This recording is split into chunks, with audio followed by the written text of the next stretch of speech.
Hello students, I hope you're all safe, healthy and happy. I'm Dr. Seema Singh and you're watching my channel Bonding with Chemistry. Let us continue with part 10 of chapter 3 Metals and Nonmetals. In my previous video, we learned how metals and nonmetals react to form ionic compounds. In today's video, we will study the properties of those ionic compounds. If in case you missed my previous video, it is highly recommended you watch that before proceeding ahead with this video. The link to the previous video is provided on the top in the info section as well as in the description box below along with the links to all these topics. Also note that if you're taking your board examination in 2021, this is the last topic from this chapter for your syllabus. The remaining topics from this chapter stand deleted due to COVID-19 and therefore I'll be taking them sometime later. In my upcoming video, I will start with next chapter, carbon and its compounds. Now my dear students, this is an interesting and an important chapter that lay the foundation for organic chemistry, an entire branch of chemistry. So don't forget to subscribe to my channel and do press the bell icon for receiving the latest notifications. Before we study the properties of ionic compounds, let us quickly brush up few important points about ionic bonding, also known as electrovalent bonding. An electrovalent bond is formed between a metal and a non-metal. Let me take an example, say sodium chloride. Now here sodium is a metal whereas chlorine is a non-metal. Let us see why NaCl is an example of ionic compound. We have sodium with electronic configuration 281. Therefore, sodium loses one electron to form sodium cation to obtain its octet configuration of 28. Now, this electron is picked up by chlorine atom which has an electronic configuration of 287. The moment chlorine accepts this electron, it converts into chloride anion or chloride ion with electronic configuration of 288. And therefore now chlorine also has a complete octet configuration. Now this sodium cation which is having a positive charge and this chloride ion having negative charge are held together by electrostatic forces of attraction. Remember, unlike charges attract and like charges repel. And this electrostatic force of attraction between oppositely charged ions is known as ionic bond or electrovalent bond. So Na positive and Cl negative are held together by force of attraction which is known as ionic bond or the electrovalent bond. And the compounds that are held together by ionic bonds are known as your ionic compounds. So your NaCl is an ionic compound and other examples for ionic compounds are magnesium oxide, sodium oxide, magnesium chloride and so on. Now when we know what ionic compounds are, let us move ahead and study some of the properties of ionic compounds. For this, we undertake a simple activity given in NCERT. We collect samples of few common ionic compounds that are easily available in science laboratories. Well, not only in laboratories, we come across ionic compounds in everyday life too. For instance, sodium chloride is used in almost all households on regular basis as table salt. Sodium fluoride is found in many toothpaste as a source of fluoride ion to prevent dental cavities. Ammonium nitrate with formula NH4NO3 is used as a fertilizer, whereas potassium iodide with formula Ki is added to iodized salt. So dear students, you can collect few ionic compounds such as sodium chloride, barium chloride, potassium iodide, etc. Well, NCERT explains this activity with these three salts, but you can take any other salt such as calcium chloride, sodium bromide also. In fact, as a caution, I would suggest you avoid taking barium chloride as it is a highly toxic compound. After collecting the salts, you need to make the following observations. Number 1, look at the physical state of these salts. I mean, how do these compounds appear or look? Are they hard, solid, etc.? Number 2, take small amount of each of these samples on different metal spatulas and heat them one by one directly in the flame of a Bunsen burner. And while you heat them, Note whether these samples imparted any color to the flame, and also note whether the samples melted. Next, try dissolving these samples in water, kerosene and petrol and check their solubility. Finally, make a circuit as shown in this figure. Add salt solutions of any of these samples into the beaker and insert the electrodes in it. If you wish, you can repeat this experiment with all the 3 samples that you've taken. Observe in each case whether or not the bulb glowed. Before we take up each of these observations and the inferences or conclusions drawn from them in detail, let us understand an important characteristics of ionic compounds. My dear students, ionic compounds do not exist as single molecules, but they exist as crystalline solids. Let me explain what this statement means with the help of examples. I'll take the most common ionic compound, sodium chloride, and another compound, water. Well, water exists as a molecule comprising one atom of oxygen and two atoms of hydrogen.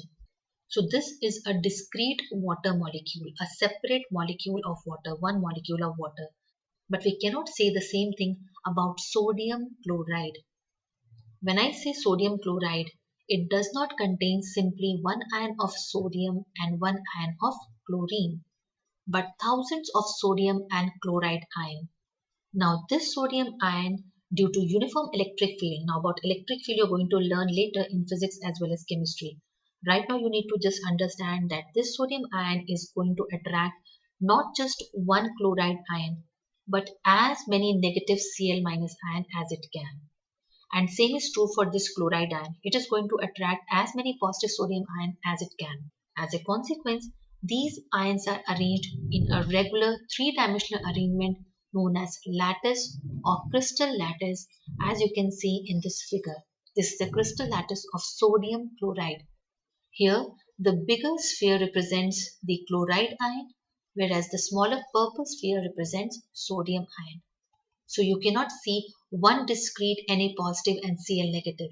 You're not sure whether this Na positive belongs to this chloride ion, this chloride ion, this chloride ion, or the one up or the one below.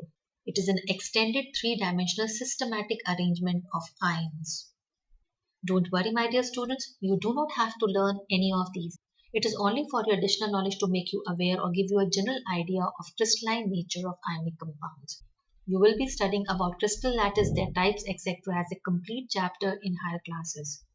As I just said that each Na positive ion is going to attract as many as Cl negative it can, and the same is true for Cl minus.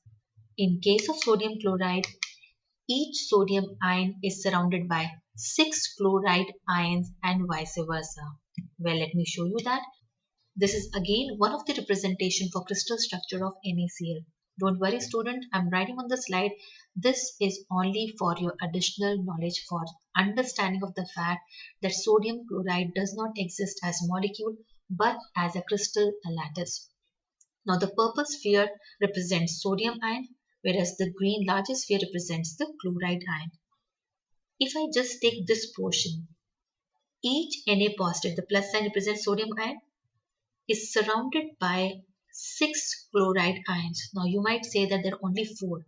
Now this is two-dimensional. 1, 2, 3, 4. In three-dimensional, one sphere will come on top of this and one below this, underneath this. Just try to understand. Suppose this is a tabletop. One on top of the table, one below the table. Obviously the one which is below the table you won't be able to see from here on from top portion, right? So you have 4 chloride ions here, 1, 2, 3, 4, one above and one below sodium ion. Therefore, each sodium ion is surrounded by 6 chloride ion and vice versa. Well, the number of sodium ion and chloride ion in the structure will always be equal, and therefore net charge on sodium chloride will be 0, or sodium chloride is going to be a neutral compound. Well, some of you might have a question, then why do we write the formula of sodium chloride as NaCl when we do not have one Na positive and one Cl negative but n number of Na positive and Cl negative. So the correct formula should be Na positive whole n Cl negative whole n. Since number of sodium ion and chloride ion are equal, so I can say Na positive Cl negative whole n should be more correct way of representing the formula of sodium chloride. But we cannot be certain what will be the value of n. It is going to be variable. And therefore, we use the ratio of sodium ions to chloride ions expressed in the lowest possible whole numbers as a way of describing the compound. In case of sodium chloride, if you have Na positive, to neutralize that positive charge, you need 1 Cl negative. So the smallest whole number ratio is 1:1. And thus this becomes the chemical formula for sodium chloride. If in case we had magnesium chloride, now magnesium is going to have a charge of 2 positive. To neutralize 2 positive, you need to have 2 chlorine anions. And therefore the ratio is 1:2 and the formula becomes MgCl2. I'll repeat, nothing of this is going to be asked in your board examination. What can be asked? Let's go back to it. So moving on to the various observations of the activity, beginning with the physical state observation. The physical state of all the salt samples that we have taken is solid. In fact, ionic compounds generally exist as solids at room temperature and they're relatively hard. Let us now answer the question why ionic compounds are generally solid and hard. This is due to the presence of strong electrostatic force of attraction between the positive and the negative ions. But when pressure is applied, they break into pieces. That means ionic compounds are hard, but they are brittle in nature. They are not flexible. This is because on applying pressure, the regular three-dimensional repeating pattern of oppositely charged ions breaks, leading to like charges coming close to each other. You can see positive charges are coming close to each other and negative charges are coming close to each other. Well, like charges repel. The resulting repulsion between these like charges leads to breaking up of the structure. And thus, ionic compounds, although hard, are brittle in nature.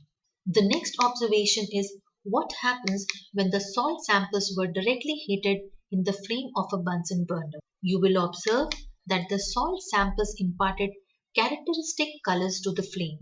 Sodium chloride imparted golden yellow color, whereas potassium iodide imparted lilac or violet color.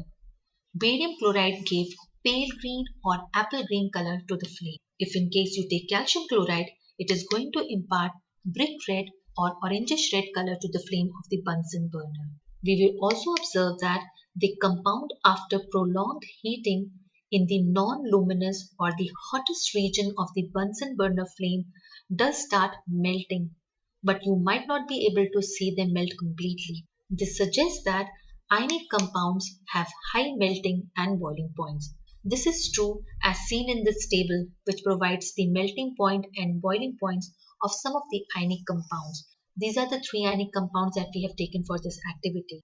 The temperatures are provided in both Kelvin as well as degrees Celsius. In case you want to convert degrees Celsius into Kelvin, you know that you have to add 273.15 factor and vice versa. Well, as these compounds have high melting and boiling points, you need to follow few instructions while heating the compound. Number 1, heat the compound directly in the flame of the Bunsen burner so that sufficient temperature can be provided for its melting. And number 2, use the hottest zone of the flame. You must have studied in your lower classes that flame has 4 zones or 4 regions.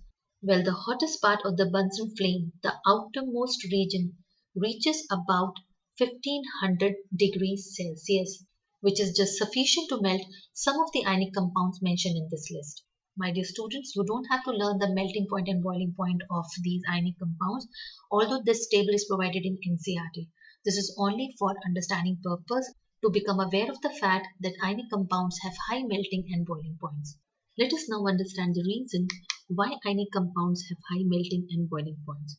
This is because, as stated earlier, these compounds have giant structures made up of ions, wherein the ions are held together by strong forces of attraction.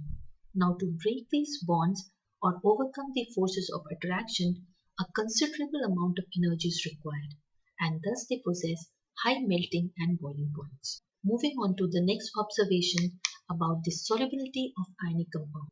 All the salt samples that were taken dissolved readily in water, as you can see in this figure. But these samples were insoluble in solvents such as petrol and kerosene. Why so? Well, water being a polar solvent dissociates the ionic compound into its constituent ions, whereas kerosene and petrol are unable to do so. You will be studying about polar and non-polar covalent bonds and compounds later. Here in this video, only to make you understand why polar solvent dissolves ionic compounds whereas non-polar solvents like petrol and kerosene do not, I'll try to explain what a polar solvent means in an easy manner. You don't have to tax yourself to learn it. Just try and understand. If you're able to understand, well and good. Otherwise, you're going to study this in detail in higher classes. In simple terms, let us say polar means having poles, negative and positive, two poles, dipole. So when we say that water is a polar solvent, it means water has two poles. It is a dipolar molecule. For instance, water molecule, which can be represented like this, has two poles, one negative and one positive. So you see that there is a charge separation here. Here this Greek symbol delta represents partial negative charge. You'll understand what does it mean in your higher classes. And this one, delta positive, represents partial positive charge. We have also learned that an ionic compound consists of positively charged cation and a negatively charged anion. Now, when an ionic compound, say sodium chloride, is added to water, it dissociates into sodium ion and chloride ion. Well, what causes this dissociation? Let us try and understand. Remember student, this is all for your additional information for better understanding of the concepts that you're going to learn. So we were talking about why this dissociation occurs. So when salt is put into water, now here I'm taking two molecules of water and just 1 unit of NaCl. In reality, there will be thousands and thousands of these species. The positively charged side of water molecule, this H bearing a partial positive charge, is going to be attracted to the negatively charged chloride ion. I'm showing the attraction like this. Whereas the positively charged sodium ion is going to be attracted to the negatively charged side of water molecule. So here you can see that the sodium ion and chloride ions are bound together by ionic bond, whereas the moment this NaCl is put into water, you have new bonds being formed. The negatively charged oxygen atom is going to pull this sodium cation towards itself, whereas the positively charged hydrogen atom is going to pull this chloride towards itself like this. So basically, a tug of war ensues between the two, with the water molecules being the winner. So the water molecules are going to pull the sodium and chloride ions apart, breaking the ionic bond between them. Thus, sodium chloride dissociates when it is added to water. After the ionic compound is pulled apart, the sodium and chloride ions are surrounded by water as shown in the figure here. Here are the water molecules and in the center you have sodium ions. Similarly, the chloride ions are also going to be surrounded by water molecules. So you can see here, once the ions are dissociated, they get surrounded by water molecules and ultimately the salt dissolves. You will also learn later in your higher classes that water has a high dielectric constant, because of which ionic compounds tend to dissociate in water. Non-polar solvents such as petrol and kerosene are unable to break the ionic bonds between the constituent ions and hence are unable to dissociate and dissolve the ionic compounds. So if I have to illustrate the dissolution of NaCl in water in the form of an equation, I'll write down NaCl solid. When you dissolve it in water, this water is going to dissociate sodium chloride into Na positive ion and chloride ions. Once the dissociation is done, water molecules are going to surround sodium ion and chloride ions and hence the word aqueous. And these species surrounded by water are known as hydrated ions. Now coming to what you need to know from examination point of view from your observation on solubility of ionic compounds. Just remember the general solubility rule. Like dissolves like. According to this rule, ionic or polar solutes dissolve in polar solvents such as water, acetone, alcohol, etc. And they are insoluble in non-polar solvents such as benzene, chloroform, kerosene, petrol, etc. Let us move on to the last observation, the electrical conductivity of ionic compounds. We will observe that when electrodes are dipped in the solution of varying salt samples one by one, in each case the bulb glows. This indicates that the aqueous solution of ionic compounds are good conductors of electricity. We have learned earlier that movement of charged particles are responsible for the conduction of electricity in a substance. Now your charged particles can be electrons or ions. Ions can be positively charged or negatively charged.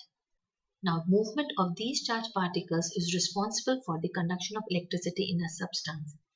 An aqueous solution of ionic compound, let us say sodium chloride, consists of ions, sodium ions positively charged and Cl minus negatively charged chloride ions. When electricity is passed, these ions move towards oppositely charged electrodes. Here this is negatively charged cathode and this one is positive charged anode. So when electricity is passed, Na positive will move towards negatively charged cathode, whereas chloride ions are going to move towards positively charged anode. And thus, because of the movement of these ions, ionic compounds conduct electricity in aqueous state. My dear students, a very important point that you need to remember here is that ionic compounds do not conduct electricity in solid state. Why so? This is because in solid state, these ions are not free to move. They are held together by strong electrostatic forces of attraction because of the rigid three-dimensional structure. But if we take the molten form of sodium chloride, now how do we get the molten form of NaCl? See, NaCl exists in solid state. You supply heat so that sodium chloride melts.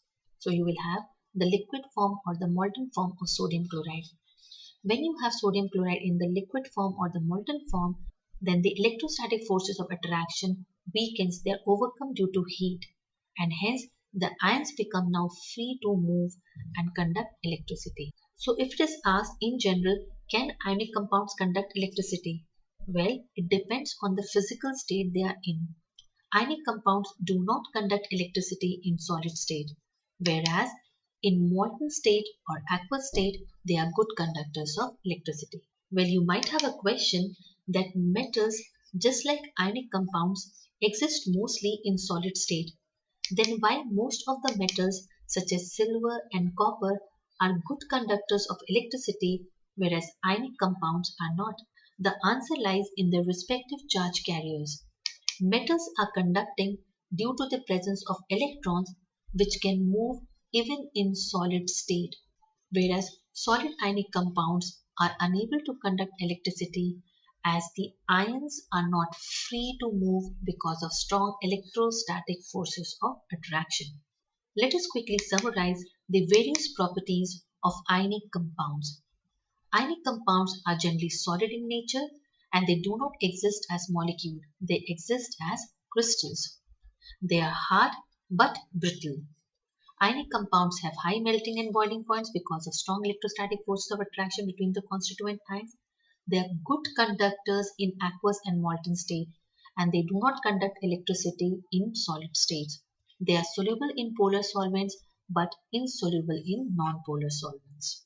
Let us finally wind up this video by answering few simple questions. The first question says, why do ionic compounds have high melting point? This is because ionic compounds have three-dimensional closed packed structures wherein the ions are held together by strong electrostatic forces of attraction. Thus, large amount of energy is required to break these forces and hence they have high melting point. Moving on to the next question which says, which of the following properties is generally not exhibited by ionic compounds. Remember, it is not exhibited. We have the following options. The first is electrical conductivity in solid state. Ionic compounds do not show electrical conductivity in solid state. So this is the correct answer. Let us discuss the other options also. High melting and boiling points. Ionic compounds have high melting and boiling points. Electrical conductivity in molten state. They exhibit electrical conductivity in molten state. Solubility in water. They are soluble in water. So your correct option is they do not exhibit electrical conductivity in solid state. Moving on to the last question, why are ionic compounds usually hard? Ionic compounds have close packed structure wherein ions are held together by strong electrostatic forces of attraction, and therefore the inter-ionic spaces get reduced, and thus they are usually hard. With this question, I come to the end of this video. If you like this video of mine, do please spare a moment and give it a thumbs up. In my next video, I'll take up the next chapter, carbon and its compounds. So stay tuned to my channel. Don't forget to subscribe to it and share this video with anyone who you feel might benefit. Thanks for watching, and until next time, take care and stay bonded, my dear learners.